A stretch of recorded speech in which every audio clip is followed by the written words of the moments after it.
and welcome to episode 6, believe it or not, episode 6 of True Bayou Sports Media Primetime.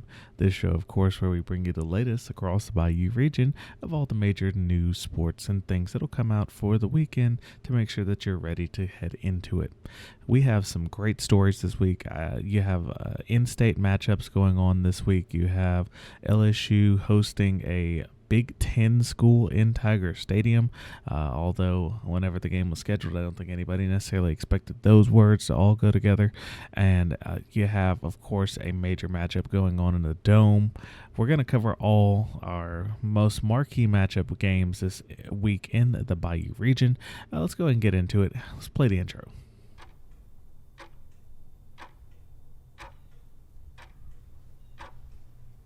It is prime time on the True Bayou Sports Media Network. My name is Donald. I'm your host this and every week as we get you ready for another week of coverage of Bayou region sports. If it's the New Orleans Saints, the LSU Tigers, New Orleans Pelicans, or your favorite team from across the region, from the Bayou City to the whole boot and through the Mississippi Sound, we get you ready for what's going down on the True Bayou Sports Media Network. God, I love the intro. So, of course, we're not going to waste any time. And today we're actually going to attempt to do this canonically. We're going to attempt to go in proper order as the calendar will tick. And, we have a lot to say about some of these games this week. I'm excited for the first one that we're talking about. And this is Tulane at ULL, Louisiana, Raging Cajuns. Man, what a game you're going to have in Lafayette. I think this is going to be one that's both well attended and, despite the challenges that Tulane had against its group of two opponents, we'll also include, the Big 12 in there, so we'll even call it, Power 4, if you will, which is Power 5 back? Is Tulane going to be in that? Who knows? You'll see our Tulane rumor speculation should we hear anything of greater significance other than that's the team I would want. That'll be in Keeping It True by You in Louisiana, which comes out Saturday morning before the game. So you'll get to listen to this while you're on the way over to Cajun Field, Our Lady of Lourdes Stadium, of course. Hopefully they integrate that once everything is finished being built. I think that would just make so much more sense, but nevertheless. Look, I feel as though this game should not be really as in doubt or as in question as it is. Yes, if you're Tulane, you did drop 2 games. That means you now have to win out and win the American to have a shot at the playoff, which I don't think, as crazy as it sounds, 10-2 with those losses is an automatic no to the playoffs. I think it is possible. You need some help, maybe. I won't lie there. You can't have an undefeated team from another G5 conference, but yeah, there's a shot that Tulane still makes the playoff, believe it or not. Plus, we would be remorse and we would be, short-sighted if we didn't say that the Cajuns have an equal shot at the playoffs. I mean, they are undefeated still. Now, are they in a Sun Belt play, I should say? No. Have they played anybody of great significance? I would say no. You have brand new FBS entry, Kennesaw State and Grambling, which they both beat handily by over 3 possessions. I don't think that this is going to be maybe as close as it's predicted. Right now, the line is sitting at Tulane as a 2.5 favorite. That just sounds like it's kind of low to me. Now, it opened at Tulane at 3.5, which basically means that, the Cajuns are a point in, and at this point, that 3, or the 2.5, 3 that you're getting is the home field advantage, preventing this from being a touchdown favorite for Tulane. So I feel like, if you want to take a look at this game, particularly when it comes to where these teams should be ranked, of course, we always talk about the matchup predictor. It's not like it matters and not like it actually has any significance, but, I will say, Tulane is a 62% favorite, likely to win the game. See, this is some of the things that you don't always see, is that both the analytics, the spread, And I believe the eye tests have to tell you that this is a Tulane victory pretty easily. Now, of course, you're on the road, but it's on the road in state.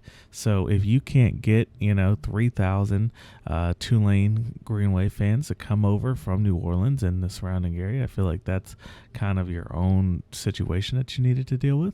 But look, you have Darian Mensah, who's put up solid numbers so far, taking on this starting quarterback role. Over 700 yards on the season so far, 5 touchdowns, 2 interceptions. Compare that to Ben Woodridge, Wooldridge. We'll get it right. Ben Wooldridge for the Cajuns. I mean, 500 yards, 4 touchdowns, 1 interception. Certainly not bad. 23rd best QBR in the nation. The only thing is it's 2 games. They just came off a bye this week. And honestly, they're not playing very quality opponents in those 2 games. So this will be a major quality test for the Cajuns. This will be a major litmus test to see if Tulane still has any fight left in them after taking those losses and knowing what's to come. Because another thing that's going to be important here is that the Cajuns, following this Tulane matchup, have to go on the road to Wake Forest. Now, that's going to be a chance to steal again, Power 4 victory on the road. So that'll be one to look out for and to see sort of how they do with that higher quality of opponent, high G5, low P4 type of opponent. We'll see what the Cajuns can do there. This is the type of game that I feel like if you want to see this team get back to what it was during the Billy Napier era, where you're a threat, where you're on the radar, whenever it comes to drop those first college football polls, you have to take care of this one at your own home field. But frankly, I don't think the numbers support it, and I see it being a good chance that Tulane takes this one, but you never know. You never know. It is, like I say, an in-state matchup. These aren't necessarily traditional rivals by any means, but you got to love an in-state matchup, and of course the tailgate scene should be pretty good. But that is the 11 a.m. kick, so most of you will miss this one while you are tailgating, of course, for UCLA at LSU and Tiger Stadium. Now, this is a fun game, funner than it might seem. Let's first of all address the elephant in the room. UCLA is bad. UCLA is smelling the joint up, as they would say. It hasn't been good for them. They barely squeaked out a win against Hawaii. Yes, they did handle business pretty confidently against Indiana, but I feel like Indiana is also a pretty low-tier Big Ten program. Now, the reason why I say this one will be fun and this one will be entertaining is I believe much like what we saw with the Nichols game, this is one that LSU, by every metric, should win by 30, 40 points. I think that that's what should happen. But I'm not unrealistic, and I'm not a complete sunshine-pumping homer, as some people might call the way how I do this type of show, covering only the region, the Bayou region's best teams, and so forth and so on. Who would guess? But look, the spread opened 22.5. It is currently 22.5. This might be one where you put some points on UCLA and you kind of sit it out in the fourth and see, can the LSU defense actually hold off another quality opponent? You saw Nichols put up 21 on you. This team has shown that it can score in the 30s and 40s pretty confidently. Garrett Nussmeier isn't necessarily leaving much to be desired when it comes to his ability to move the ball. And, of course, with John Emery going down with the knee, you had the opportunity for Caden Durham to show up, and the freshman did freshman significant things, putting up 2 touchdowns in the South Carolina game and basically single-handedly keeping you in that thing. 6.5 yards per carry. That's an amazing stat for game 1 in SEC play. I'm excited to see what the young man does. Of course, we will see what you get from the receiving core, because I feel like the receiving core is in so many ways maybe not being interpreted how it really is. Because when I see the receiving core, yes, Kyron Lacey is getting his, and he's getting his at a high percentage. But what is also being taken care of is Aaron Anderson. You're also seeing Xavier Thomas, and you're seeing CJ Daniels all getting the ball, and there's a lot of great rotation, not to mention Mason Taylor in the tight end side of things. I honestly don't think LSU's going to have problems scoring, but can you keep the Bruins from scoring? That's going to be the main thing to watch in this one. Look, this is going to be a LSU victory if things don't go terribly wrong. This is going to be one that we're able to look at and say, wow, I hope we grew from that, because that's the type of moment where you absolutely will need to grow in a season that's as fast-paced as it is. I, of course, as a App State fan, did not enjoy by any stretch of the imagination, much like I did enjoy when it was Northwestern, the absolute demolishing of the spirit of those folks there in Boone, as LSU's next opponent, the South Alabama Jaguars, are on a absolute burner of a scoring barrage, and I'm honestly kind of scared for LSU's defense whenever it comes to putting the clamps on that. I'm not going to say that it's something where you need to be worried about, can this be an upset, but at the same time, when you put up 87 and then you go back the next week, you put up 47, that's some significant numbers. Those are not numbers to be sniffed at. Of course, that was a Sun Belt conference game for South Alabama and App State. They're getting extended rest playing on Thursday, so really something you need to be looking out for there is what will come next week, but you got to get through this week first. Like I said, I think LSU handles their business pretty quickly and pretty efficiently against UCLA. It'll be nice to get to see them in Tiger Stadium, a great program with some good resolve. It'll be nice to see them take their shot at Tiger Stadium and see how it is. Of course, 2:30 kickoff, which is the second best kickoff time. It is not the dreaded 11, but it allows you to enjoy dinner and enjoy lunch, which is a pretty good thing. You just got to make it through the midday section and not pass out once LSU goes up by 3.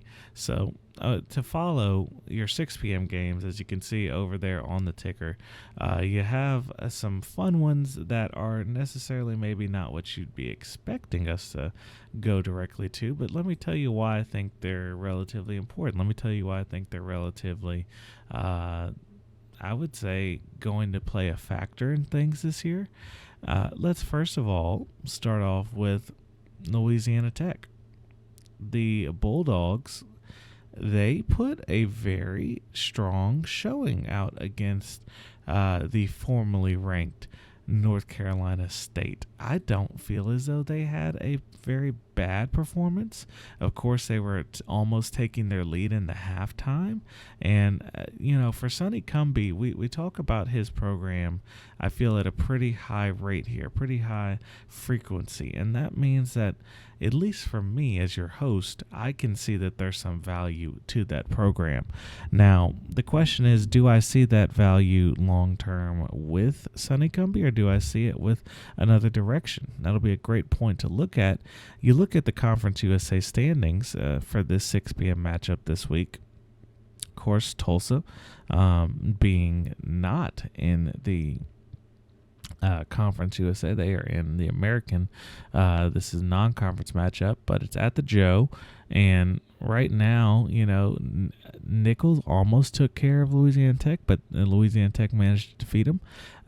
Then you see a strong showing on the road against a team that's really struggling. My question is, Tulsa, another team that's really struggling, can Louisiana Tech actually finish their business in a home game and put away a victory? Because at this point, if you're trying to make a bowl game, if you really are, as the new AD over there, by the way, let's not forget that, and of course a football coach that has had some less than expectation-based seasons over these past couple of years, I take a look and I say, where are you going to get your 6 victories? I think one of them has to be Tulsa. And then you go deeper in the Conference USA play. You then have a cash game against Arkansas where you're going to make some money, but at the same time you are going to be pretty relatively easily handled there by my estimates. We'll see what happens when the time comes, but yeah, you gotta start stacking some up. And Tulsa, like I said, a team that has not been producing the best results so far this year. We talk about the matchup predictor. You already know it's coming. Right now it's about 50-50, 49% Louisiana Tech, 50.1 Tulsa. That doesn't tell me a lot. The line opened at 1.5 favorite for your Bulldogs. It's now pushed up to 3. So therefore, on a neutral site, it's a draw. And yes, that's an oversimplification of how line and odds making works. I get it. I'm just trying to be practical and tell you how I kind of see it here. So, you look at the money line minus 150. I think that tells you pretty much what it is. The nod is on the Bulldogs due to the home field advantage, due to the many other elements in play, like the strong showing against the Wolfpack. You have so far this year had Tulsa produce the amazing results of a 62-28 victory over Northwestern. Again, I don't necessarily see that as a team that should have been putting that many points on Tulsa, who, as it's often discussed, is that upper echelon G5 in maybe paper more than actual record, but that's where they should be, you would think, with the population size they have and so forth and so on. Resources, yeah, you're the third tier in Oklahoma, but nevertheless, you kind of get where I'm going at with it. Tulsa then managed to get thoroughly handed to them by Oklahoma State the previous weekend, but hey, they put up a pretty good fight against Arkansas State, and that will kind of continue to show where this team is at, what they can do. Now, look, we're going to cover, of course, the Bayou region team. That tells me I got to look at Louisiana Tech, and if you're winning this game, it's going to put a good taste in your mouth for what's to come, because like I said, that schedule is not necessarily even kind to Louisiana Tech getting an easy 6.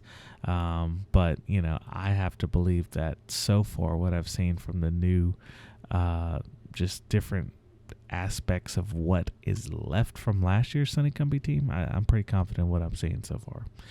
Okay, next up on the docket, this is one that you may not have had on your radar, but it is one that I feel like you just got to talk about it based in principle.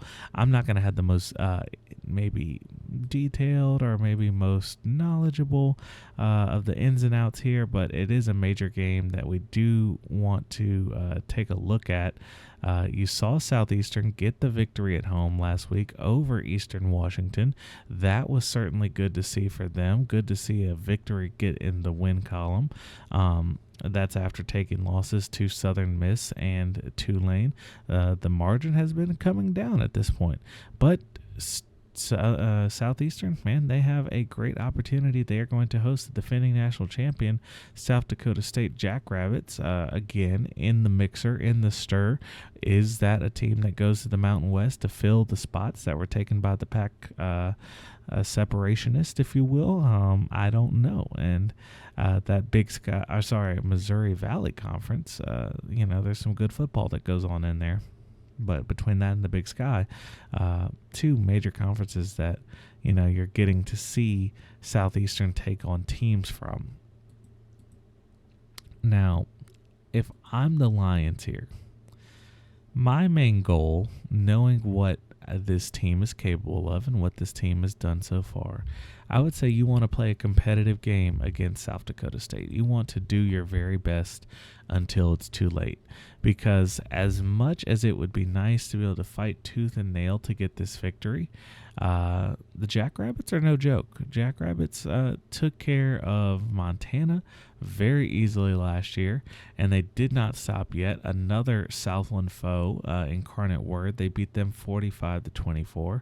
And then with Oklahoma State, they were able to take care of at least remaining competitive, only losing by 3 scores. But at the end of the day, I think the Jackrabbits are one that you're going to have to, like I say, try to contain, but eventually it could just become an unstoppable motion. I don't know if Southeastern is planning to win this, but they are planning to have a very good matchup at Strawberry Stadium. We're of course excited to see it, and then it's basically you're getting right there on the edge of Southland play exclusively. They will have Tarleton State on the road, so we'll get to see what Southeastern looks like playing against Tarleton State. But after that, then you just go straight out Southland all the way into the River Bell Classic at the end of the year against Nichols. But that will conclude our weekly segment on college football. And like I said, I was going in order. And as much as I would love to have talked about this at the beginning, I think it's important that we save some of this conversation towards the end. Of course, if you're still here, thank you for watching all the way through to this point. We appreciate you whenever you stop by and enjoy the content. And look, what everyone's going to enjoy if we get to see the performance that we've been seeing the past 2 weeks will be this next Saints game. Prices to get these tickets has gone up significantly. Not only that, but, I think the expectations for the entire Saints roster, the entire Saints organization is on the rise as well. And yes, that was a dramatic yawn. We don't even want to know the amount of excitement that was contained in it, though. Yes, for those of you listening over on the audio side, thank you, of course, as always, for listening. But look, Saints are the favorite. Matchup predictor, we talk about it often. Just one metric to get you a concept on. 50.9% likely to win. The Saints originally opened as the dog at home, which I think a lot of people had no issue with, but they are now the favorite at a 2.5-point favorite.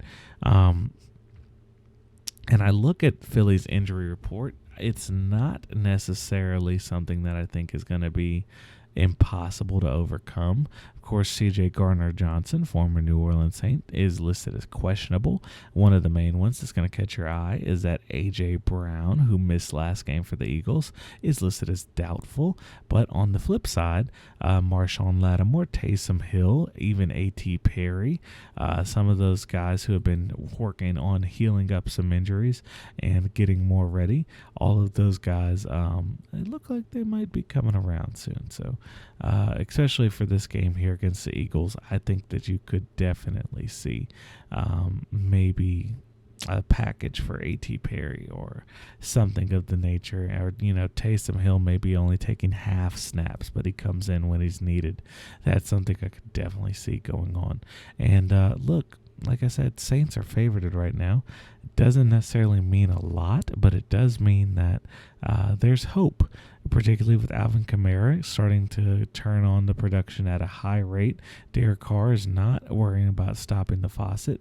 He's trying to get these yards going and continuing to rack up Player of the Week honors with the way how he's been playing recently. Man, he's on a tear. First overall quarterback ranking in the league, by the way, and tied for first with touchdowns thrown. We can joke a lot about Derek Carr. We can make a fun when in jest when it's correct. But look, I have to tell you, I'm impressed with what I'm seeing from the Klint Kubiak offense, and I'm excited to see it against maybe a top-tier, world-class defense, if you will. Now, many people say you kind of are not quite there yet, but hey, if that's what you get whenever you play Philly, you get to increase things, you get to make it better. There better be cheese steaks on the menu in the Superdome, and hey, they're going to elevate it in a special Louisiana way. Not actually sure if that'll happen, but just something to kind of get the mood right as we get ready to go into another weekend of true Bayou sports. And of course, this has been me. I'm your host, Donald. I'm your host for all these episodes. Looking forward to it. Truly, we're getting into the right side of the year, I think. Autumn is now officially upon us. The temperatures are not necessarily reflecting that, but by the time you finish out the weekend, it'll be maybe that first taste of autumn to come, the first taste of fall that will be proceeding and going on forward. But nevertheless, like I said, I'm your host, Donald, for this and every episode. Thanks for watching. watching, everybody. And we'll see you on the next episode as we continue to keep it true by you and we get you ready for prime time. Thanks, everybody. This has been a True by You media production. This show is for entertainment purposes only and does not render legal or financial advice. Remember to bet responsibly. Distribution of this podcast is prohibited without the express written consent of True by You Media or its subsidiaries.